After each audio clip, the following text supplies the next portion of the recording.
Hey guys, Jaden here with my first State of Decay 2 rare tip video. Most of my videos will be focusing on rare tips, tricks, and in-game exploits that aren't well known. Meaning, if it's information that's largely been covered and easy to find, I probably wouldn't be covering it anymore. I'll be doing rare tip videos for State of Decay 2 and a bunch of other games I'm playing. So make sure to subscribe and hit that notification bell to get my latest videos as soon as they're available. Almost everyone who's spent some time playing State of Decay 2 knows how overpowered Red Talon operatives are. They are by far the most powerful survivors in the game and come preloaded with really good gear that will make surviving the zombie apocalypse easier. The thing is, not everyone knows you can get up to 10 Red Talon operatives, one for each of the Red Talon exclusive skills. The soft cap is calling in 8 operatives, but I'll be showing you how you can get around that. Plus, I'll be guiding you step by step on how to turn a new community into a badass group that can handle everything the game can throw at them, provided you've got the skills as well.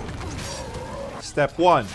Farm Daybreak for 34,000 PP, 27,000 PP for the Red Talon agents, and 6,500 for the Red Talon base modifications. That's roughly winning 35 matches, and each match lasting around 30 to 40 minutes. I know it's tough, but creating this kind of community requires a lot of effort.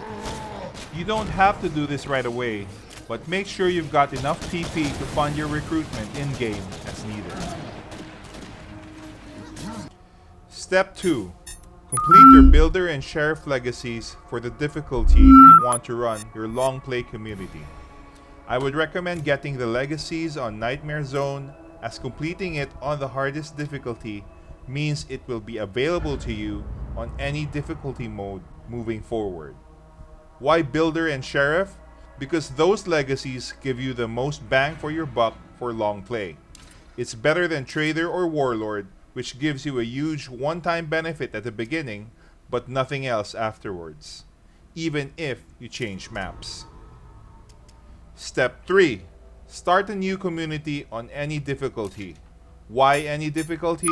You're going to be your most vulnerable at the start. You can establish yourself and level up your survivors first before switching maps and ramping up the difficulty. I recommend utilities, medicine, and computers for your 3 starting characters, especially if you're starting in Providence Ridge. You'll want utilities for building a hydroponics facility, medicine for upgrading the infirmary as soon as possible, and computers for programming, which allows you to clear those failed Clio drops in the 2 4-man bases in Providence Ridge. Even if you're not in Providence Ridge, computers will allow you to upgrade to a level 3 command center, increasing the number of outposts you can have. Otherwise, you can replace it with whatever skill you want, just don't get too attached. We will be kicking these guys out as soon as their corresponding Red Talon operatives show up. Step 4. Get yourself a cell tower outpost. Why? Because they reduce your radio cooldowns by 20%. This means that when you recruit Red Talon agents, you can call them in every 32 minutes instead of the standard 40 minutes. Certain allied enclave benefits can also give that effect, but that's going to be based on how lucky you are, so we're not going to count on that. Step 5. Start calling in both Red Talon operatives and soldiers through the radio. Make sure you check them out first by selecting Learn About Survivor and inspecting their 5th skill before accepting them into your community. Make sure their 5th skill is something you don't have yet. There are a total of 10 unique 5th skills for Red Talon, and our goal is to get 1 of each. Step 6. If you get any of the following: infrastructure, combat medicine, and hacking, exile the original starting survivor based on the Red Talon they overlap with. Utilities for infrastructure, medicine for combat medicine, and computers for hacking. Step 7. Call in a Red Talon trader and purchase Red Talon Workshop, Officer's Quarter, and Watchtower base mods. The Red Talon Workshop is equivalent to a level 3 workshop, but it has its own power, gives 1 material per day, and gradually repairs any broken weapons you have in your storage.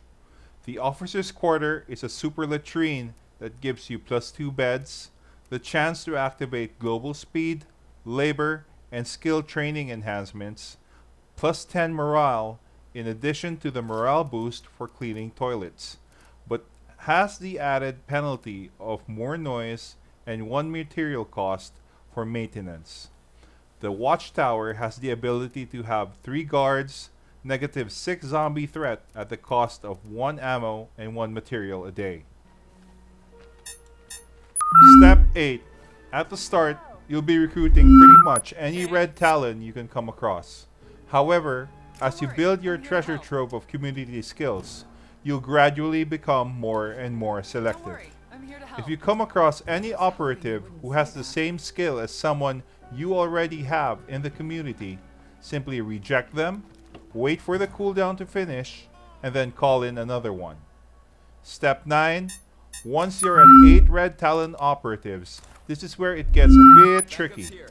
You see, the soft cap for survivors is 9, meaning the game won't let you recruit more than 9 people normally, barring certain scenarios. This includes calling in Red Talon agents.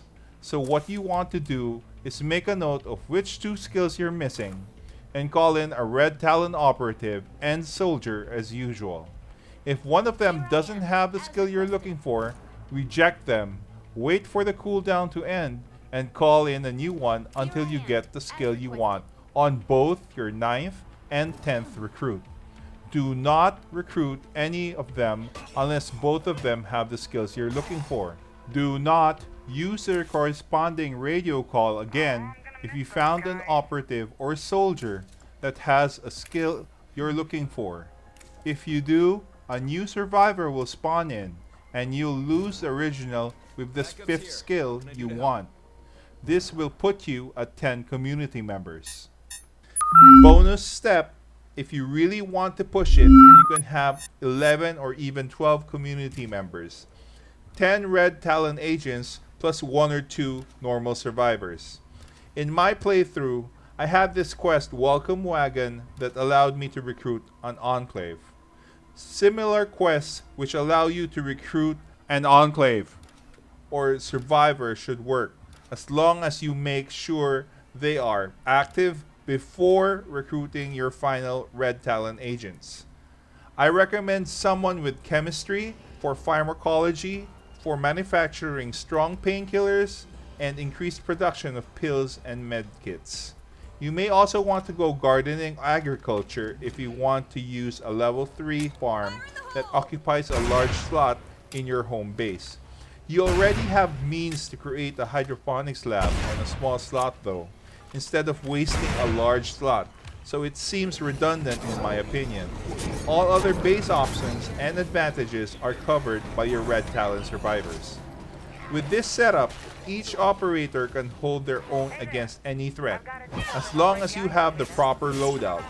I may make a video about proper loadouts to use depending on the threat, from blood hordes with multiple blood juggernauts to feral hordes and hostile enclaves. Anyway, this is the most overpowered community I've currently had. I'm currently on day 105 Nightmare difficulty as of publishing this video, and have changed and cleared each map. Some of them I've cleared twice. What about you guys? Is there anything I missed, or are you running this kind of community already? What are your thoughts about it? Please comment below. And if you have any questions or video ideas that you'd like me to do, please comment below as well. This is Jaden Gaming, doing as gaming does. Peace!